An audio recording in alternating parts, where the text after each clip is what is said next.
Okay, this story came to us from Megan Chocolos, who you might know from as the olive oil girl who told that insanely funny story with the picture of the Muppet that went viral on TikTok about her trying to do an olive oil hair care, deep conditioning situation that ended up with the cops being called and a concussion and a lot of social issues and maybe long-lasting brain activity impact. We don't know, but we know that Megan is hands down one of the funniest people on the internet. If you're not following her, you should be, because she's amazing and she's so sincere with the insanity that happens to her. So hopefully that came across in the story.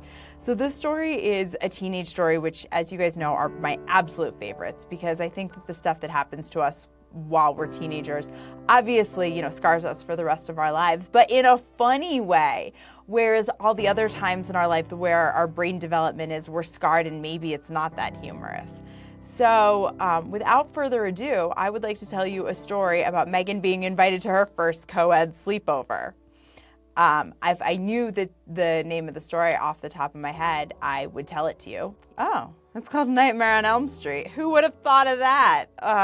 Sometimes I just flabbergast myself with my genius. It's hard to be this on top of things, guys. It's really hard.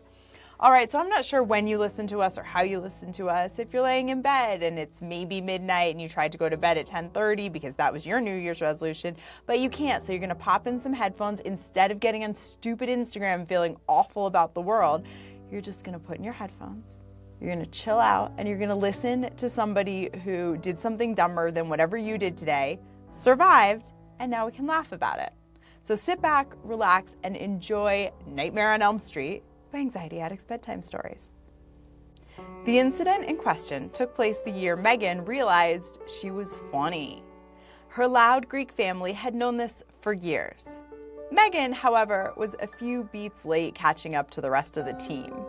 So while it was no surprise to the Chocolos clan that Megan had joined the improv group at Hastings High and made more friends in half a semester than she'd thought humanly possible, it was, in fact, very surprising to Megan herself. "You should go to the party," burped her little brother Nico while inhaling his third lemon muffin. "Nico, I made those for Dad." Megan tried unsuccessfully to grab the last bite from her brother's grubby hand as her parents swept into the kitchen. Mornings in the Chocolos household were regularly chaotic, exacerbated by the fact that Megan insisted on cooking for everyone. Mr. Rogers had told her that breakfast was the most important meal of the day, and it was a fact that Megan took very seriously. "I love these," Megan's father exclaimed when he saw the muffins. "And Mom," Megan pushed a to-go cup of tea into her mother's grateful hands. "Megan, my heart, you do not need to take care of everyone. This is a good year for you. Do some things for yourself." "Like go to the party," Nico interjected. Megan's father raised his eyebrows. "Yes, Megan, you should go to the party. Have more fun, more experiences." Before Megan could protest her invitation to what would be her first co-ed sleepover, her family had tornadoed through the kitchen and were in the Volvo, honking at her to join. It was the same car they'd had since her childhood, in the same driveway, in the same house. And even Megan had to admit she was sporting the same haircut she'd had since she was 3 and cut her own bangs. And she knew that theoretically, change was good. This year was proof of that. It felt great to finally get her braces off and sit at a lunch table with some new friends. She liked being invited to parties. She just wasn't sure if she liked going. That evening, when she got home from improv practice, she found Nico and her mother in her room, standing next to her father's old green duffel bag. "We packed your stuff," announced Nico excitedly. "Now you can go to the party." Megan smiled tightly, still getting used to how her mouth slipped over her teeth now that the knots of wires were gone. And that was that. The next day, Megan went to the party, and her anxiety came along too. When she arrived at Alice's, the house was decorated with more Halloween paraphernalia than a Hobby Lobby in August. Megan watched her mother backing down the driveway in the waning October sunlight. It took legitimate self-control to not run after the Volvo and cling to the trunk. The issue wasn't that Megan hated parties. She didn't have to. She hadn't been invited to one before. The issue was that boys made her nervous, and when she was nervous, her stomach behaved as it had ingested too much weak old Taco Bell. Yeah, you get the picture. Inside the house, Alice and her mother had replaced every bulb with black lights, and the purple hue made Megan's heart flutter, made everything feel a little dangerous. Out of the corner of her eye, she saw some very white teeth glowing. It was a big smile. It was an unmistakable smile. It was David's smile. Uh-oh. David Hornblocker was a senior and assistant coach of the improv group. He was the funniest person Megan had ever met in real life. She'd been too nervous to ask Alice if he was coming. David caught Megan's gaze and gestured for her to come over to the corner of the room, where a pile of pumpkins sat atop a hay bale that immediately made Megan's eyes start to water. Yeah, her body was a sensitive one. Sweet, Megan's here. Now we know something dramatic will happen. As is so often the case during one's teen years, Megan had no clue whether this was a compliment or an insult, so she dropped her bag in the foyer and laughed along with the group. So, what's the plan tonight? Megan willed her voice to sound chill. This is when Alice showed up. In full head-to-toe Hot Topic sexy goth. Her black lipstick made her teeth look especially bright. Oh my God, you guys, get comfortable. We're watching Forget-Me-Not. Alice's voice carried more excitement than the King of Ka roller coaster at Six Flags. Is this the one about the teenagers playing hide-and-seek in the graveyard? David asked with what sounded like hope in his voice. Oh, yeah, said Alice. Oh, no, said Megan's stomach. Megan looked up and saw that the bathroom was right off of the living room. There was no way that she was going to be able to use it so close to the party. She willed the gurgling to subside and tried to focus on the most terrifying concept ever portrayed in cinema. The movie got progressively more and more terrifying. Each time one of the teenagers was found in the game of hide and seek, they were offed. You couldn't pay me enough to play hide and seek in a fucking graveyard, Megan thought. Ah! One of the characters screamed through the TV speakers. I feel like he was kind of asking for it, Megan offered the room. Be a bear. Climb a tree. Megan mimed her suggestion. This was a win, a bullseye, a moment of teenage bliss, because that made David laugh. A lot. Megan felt herself relax a bit. Maybe parties could be fun. Also, maybe David's laugh was the greatest sound on planet Earth. Maybe her daydreaming was interrupted before it could even start imagining the fun stuff, because Alice's mom vaulted into the room. All right, kids. It's time for the birthday surprise. Excitement and confusion swirled through the party like food coloring shot into a glass of water. As it twirled and whirled, Alice's mom herded the teenagers into the back of her Sprinter van, which she used for her AV business. It was dark outside and darker inside. There were no windows in the van. Where are we going? The party wondered, falling all over each other each time the van made a turn. Maybe she's just taking us to get ice cream, Megan offered. David laughed again. Megan informed her digestive system that it would simply have to wait. For the next 10 minutes, the teenagers bounced around in the back of the van, trading ideas about where they could possibly be going. Alice, in full sexy goth, just laughed. The Sprinter van took 2 sharp turns and then screeched to an abrupt halt. Megan's anxiety took that moment to rifle through all the ways she could possibly die in the next 5 minutes. The van doors swung open, and there was Alice's mom in all her matching tracksuit glory. Okay, kids, you got this, Alice's mom called in a way too cheery voice. And then she left a large black bag on the ground, waved, and drove away. What the F is going on? Megan's voice asked without consulting her first. The answer was deafening silence. I guess we're playing hide and seek, Alice giggled. I wanted to do the same thing they did in the movie. Everyone agreed that this was, hands down, the most brilliant idea of modern times. The graveyard was dark, old, misty, and butted up against a baseball diamond that itself looked like a horror movie set. Out of all of the potential catastrophic outcomes Megan had imagined, this was by far the worst. So, let's play, Alice ventured. David, you start as the seeker. David began to count down. 60, 59, 58. Megan's eyes darted around as the other partygoers scattered. With no other apparent choice, she hobbled off into the fog. She ran all the way to the edge of the woods. When she couldn't hear anyone anymore, she yanked her pants down.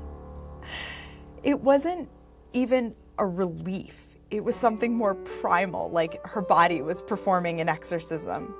It was so disgusting that she wasn't even sure if she really felt better when it was all said and done.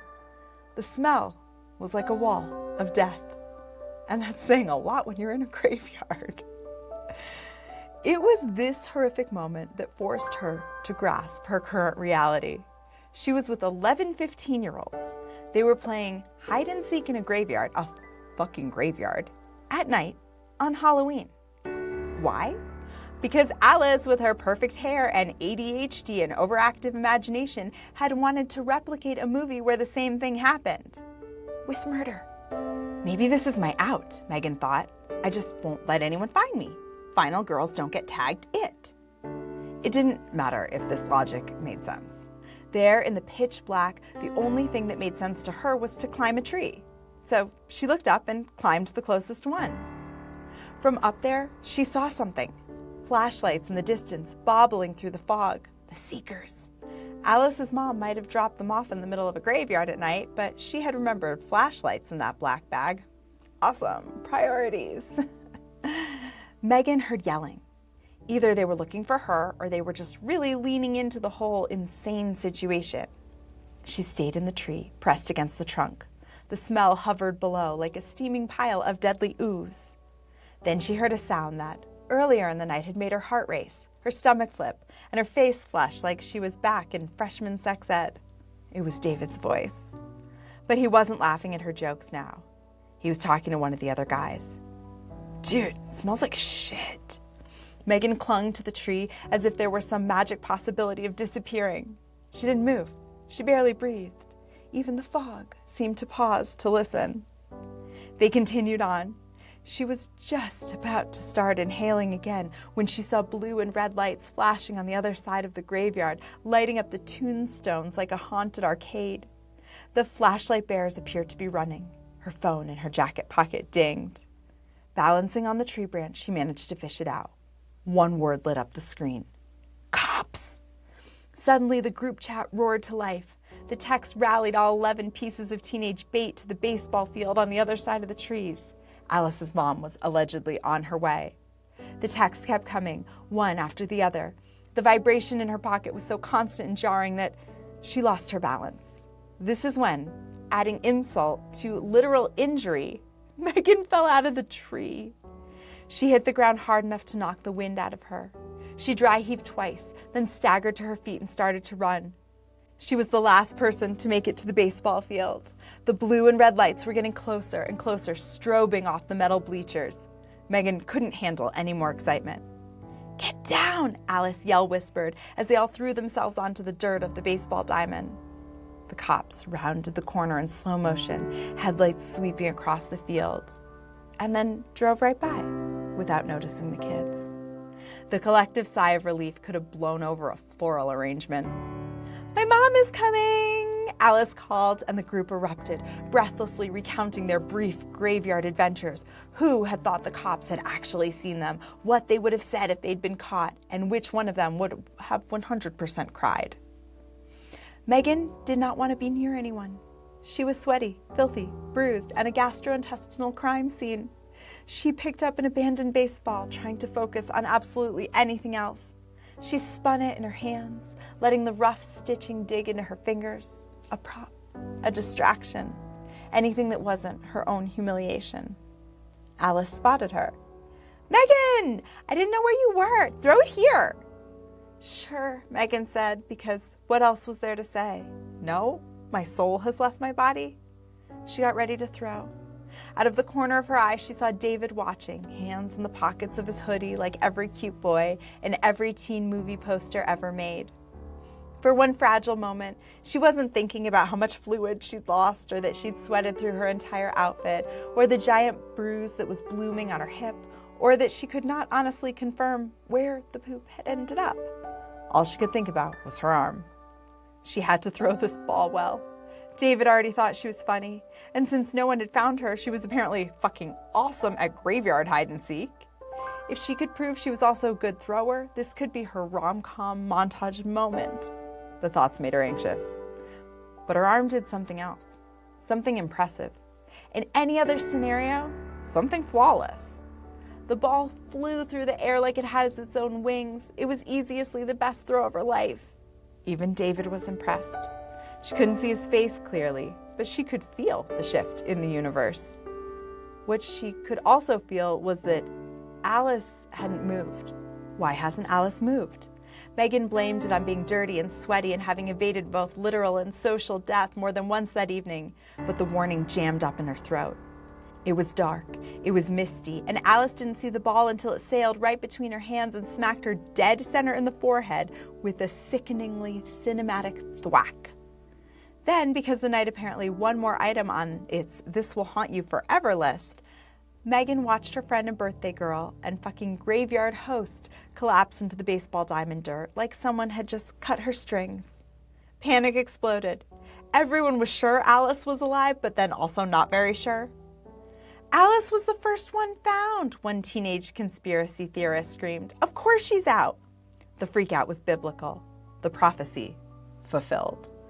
Megan, the conspiracy theorist shrieked. You killed her! Another girl chimed in. Alice is dead and someone smells like literal shit. That was when Megan realized that, in her fall from the tree, she'd landed in her own mess. The panic overtook her. She could barely breathe. Suddenly, the Sprinter van pulled up, headlights cutting through the fog. Alice groaned and struggled to her feet. Her mom misread the chaos as teenagers having the absolute best night of their lives. So, she called merrily, did anyone die? Mom, Alice squeaked. The swelling on her forehead was genuinely terrifying. Alice's mom's whole vibe shifted. She called for backup. Alice had to go to the hospital. The rest of them had to pile back into the van. Who smells like shit? The conspiracy theorist girl yelled. Everyone looked around. Sweat dripped from Megan's forehead into her eyes, since that was the only body part left that was functioning properly. The silence hurt.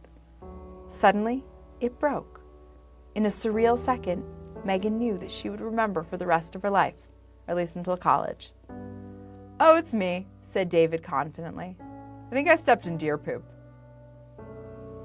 Back at the house, she changed into her sweatpants in the bathroom, doing an impressively thorough job of cleaning herself up like a one-girl crime scene unit. Because there, at the bottom of her bag, her brother and mother had packed extra pants, some baby wipes, and an extra pair of underwear. A part of Megan wanted to cry. She stuffed her disgusting clothes into a trash bag and buried it in the duffel before joining the rest of the party in a very safe game of Uno. Apparently, the whole group had lost their thirst for blood as well. I'm gonna go get some soda, Megan declared, hoisting herself up from the couch in her new clean sweatpants that felt better than anything ever had in her recent memory. And even though she's replayed the next 2 minutes of her life 1,000 times, she can't remember exactly how it happened. But somewhere between her pouring herself a Sprite and taking a sip, David appeared at the kitchen island. And clearly, not knowing anything about the ordeal Megan had been enduring all night, he reached for her shoulders and pulled her into her first ever real kiss. Megan's head spun, her knees buckled, and then her stomach did its thing, and Megan rushed back to the bathroom. There, in Alice's mom's pink-tiled abode, she washed her hands and took a good look in the mirror. And her next thought is a testament to the resilience of the teenage mind and memory, because in that moment, after all that had happened, all Megan could think was, oh, I like parties. Sweet dreams. You guys, if you enjoyed this, please like, rate, subscribe, and share with your friends. It means the world to us, and it lets us keep doing what we love doing. And then if you have a story of your own, send us a DM or email us at info@anxietyaddictsbedtimestories.com. Sweet dreams.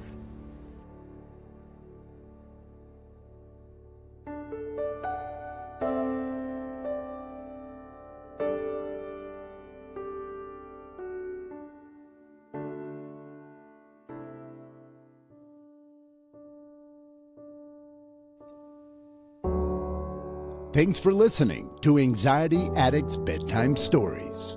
We're here to help you take your mind off whatever is making you spiral by listening to a story about someone else's hilarious or mortifying experience. And we know you have your own. Please DM or email your stories of bad decisions, miscommunications, and Murphy's Law. Your support helps us keep doing what we love. And don't forget to like, rate, and subscribe. And as always, sweet dreams.